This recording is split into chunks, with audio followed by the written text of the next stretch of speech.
Hello everybody and welcome back for more Let's Play Banjo-Tooie. In the last episode, we basically kicked the god's ass, in this case Targetan, and we're pretty much done with Mayhem Temple for now though. I mean, we're not exactly done though because there's that one Jiggy we couldn't get, but we'll have to come back for it later on.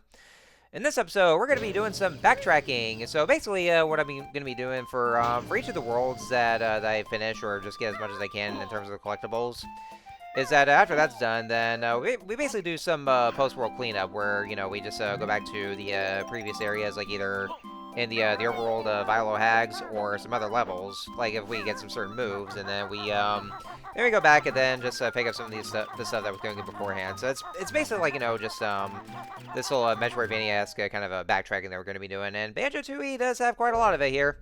So first and foremost, we're going to head back to Spiral Mountain. Now, what you just saw here, so if you guys probably thought that you remember that there was supposed to be the Digger Tunnel when we go into that cave, and then suddenly we were going to go in there from Jinjo Village, and then we suddenly went all the way to Spiral Mountain.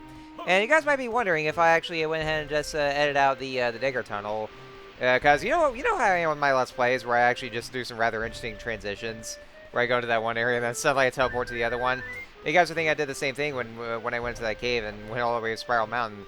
And if you guys are thinking that, well, sad to say, it's actually wrong in this case, though, because... excuse me, sorry. Had a hiccup there. So, if you guys actually thought that, then... Nah, sad to say, you're actually wrong on that one, though, because this is not editing and all that, at all. Because after you defeat Klungo and you go through the Digger Tunnel and then go to the next area... you can't go back into that area ever again because, you know, since that's all there was for beating Klungo, then it actually becomes pointless. So so after that, then once you actually go into the cave, from Jinjo Village and over to Spiral Mountain and vice versa, then it actually skips over the Digger Tunnel. Then you actually head straight over to that area instantaneously. So so you don't really go to there ever again. But then again, it's actually kind of pointless in a way. Because, you know, since there's really no other reason to go back to it, though, so that's why they just, you know, kind of skip ahead. And just to jump the gun ahead a bit here, it's actually going to be the same way with the other areas, because we'll be seeing Klungo again. Yeah, I kind of spoil a bit here, but it's going to do the same thing with those other areas, or the arenas where you fight Klungo. So that was the reason why they actually just went, you know, straight ahead to Spiral Mountain itself. So where I just got here, we actually went in behind the waterfall, or actually we're inside the waterfall cave, and so well, just by accessing the fly pad, and we actually get to explore some more expanded areas of Spiral Mountain here.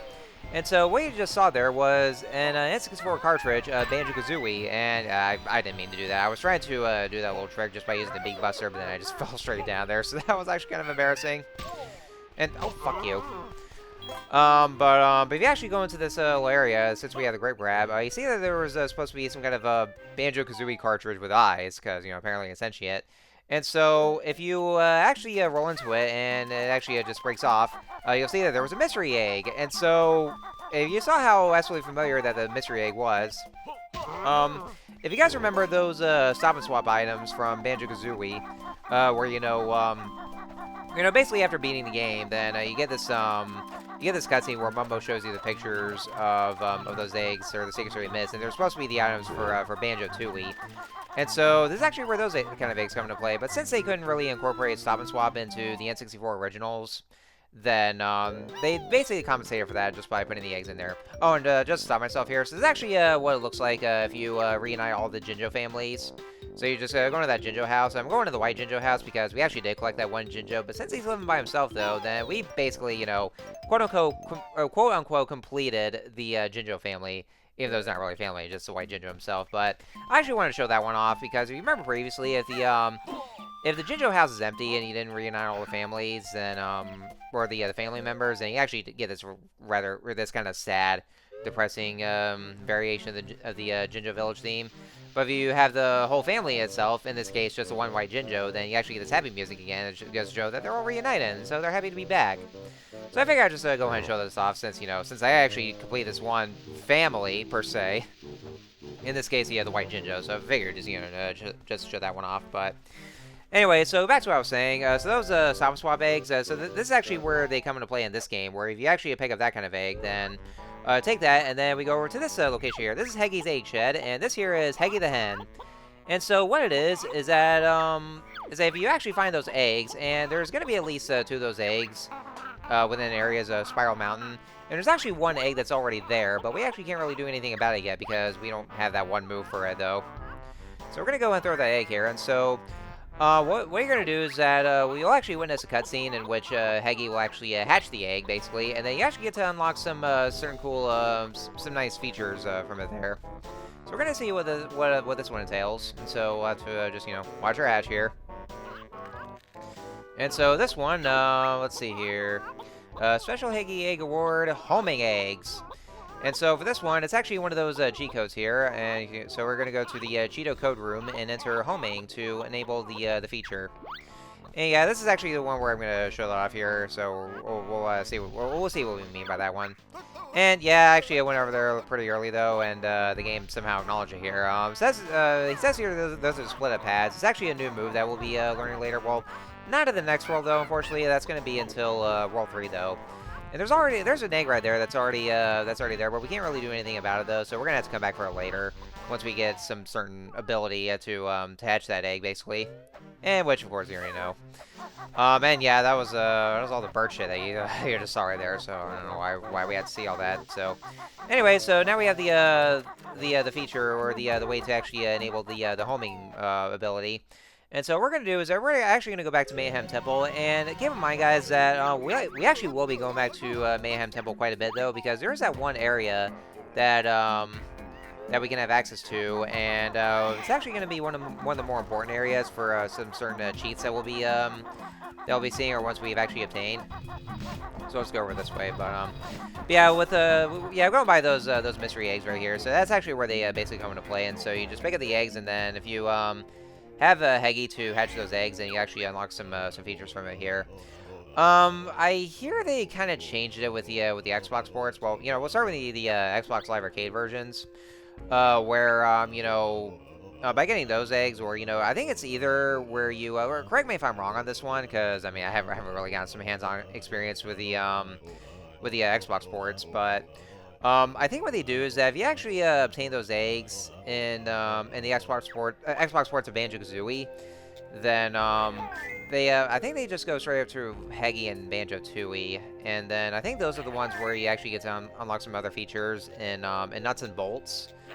So I think that's what it is, but again, I'm not too sure because I haven't really experienced those ports here, but so so feel free to actually just correct me in the comments, or just give me some info on this one, so they all know. But anyway, this here is a code chamber, and so this is actually where those cheat codes come into play.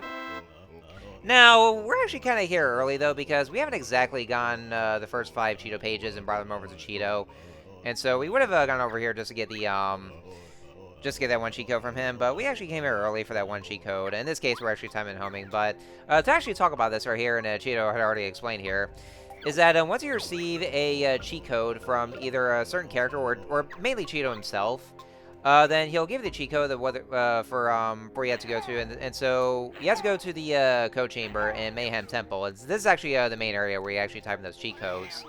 So it's basically the replacement Sandcastle 4 in Treasure Trove Cove. Only in this case, we have this here. Now, it's only just for set codes only, because it wasn't really for getting a jiggy, for spelling out, title of the game or anything like that, just like in that sandcastle, or inside the sandcastle, basically. But, once you have that cheat code, so you basically have to spell the cheat itself, and then that's where you have that unlocked. And so if you go over to that cheat sheet over there, and then you can actually have that enabled or disabled here, so just by turning that kind of cheat on, then that's when that kind of cheat code will activate.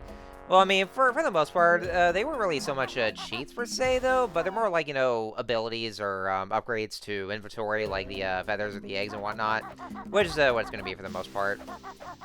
In this case, we have the homing cheat code, and so just by turning it on, and then if you actually zoom in, or I guess you can actually do that with just by just in the overhead view, but if you actually go into first-person mode, and then you actually just have the and just have the egg aim on, and then as long as an enemy's nearby, you can actually just shoot the eggs just by or if you close an enemy, they'll actually home straight over to the enemies themselves, and it's actually pretty useful. So we actually get this pretty early, and just by using the homing eggs cheat, and then And then those eggs will actually just go directly over to the enemies themselves instead of just having to aim properly here.